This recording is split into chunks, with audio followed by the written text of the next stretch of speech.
guys, ang aking lulutuin is papaitang baka. So ito po ay first time ko siyang lutuin ngayon. So ayan. So meron po itong mga tuwalya ng baka. Tapos yung atay. At hinaluan ko rin po ito ng laman. Ito siya, pinalambutan ko na pala ito. So ito ay luto na.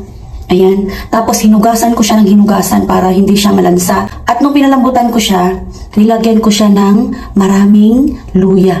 So ayan, malinis na po ito. So tara, luto na tayo. So ayan, maglagay na po tayo ng virgin coconut oil. Ayan, wala na palang laman. Ilagay ang bawang. Ilagay ang sibuyas. Ilagay ang luya. So ngayon, ilalagay na po natin yung ating, ayan. So ayan guys, may mga luya pa siya. Kasi nung nilaga ko ito at pinalambutan, nilagyan ko siya ng luya. So ngayon, pwede natin ilagay ito. Ayan. Wow. Ayan siya guys.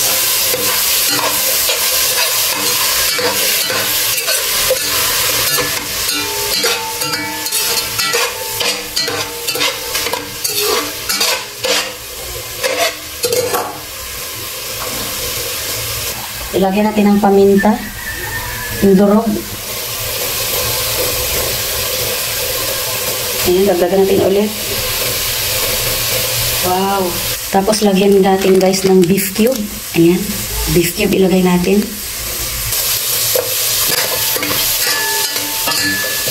Wow, ang bango guys. First time ko siyang niluto ito ngayon. Ayan, kailangan masarap. Siyempre, di ba? Kailangan masarap. At masarap ito pag maanghang. Siyempre, meron tayong sili niyan, guys. Wow, sarap, guys.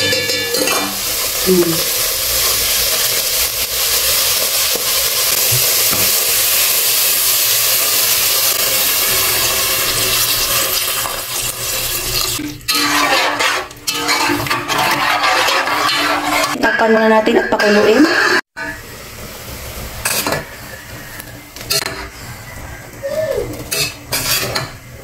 Lagyan natin guys ng iodize. Ayan, naubusan po ako ng patis. So iodize yung ilagay natin.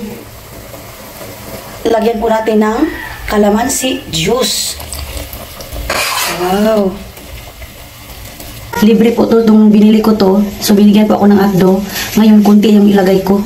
Konti lang, baka masyadong tawag dito, mapait, no? So dito ko lang siya ilagay.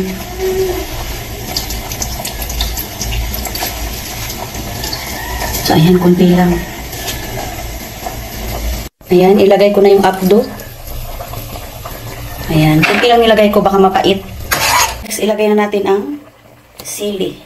Ayan.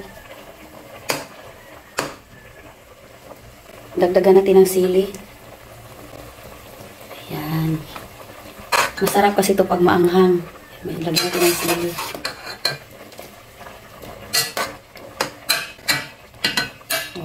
Pakuluin na natin.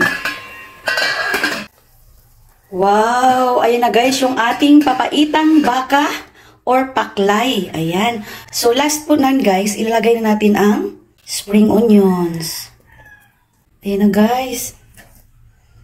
Ang sarap. So ngayon, titikman natin.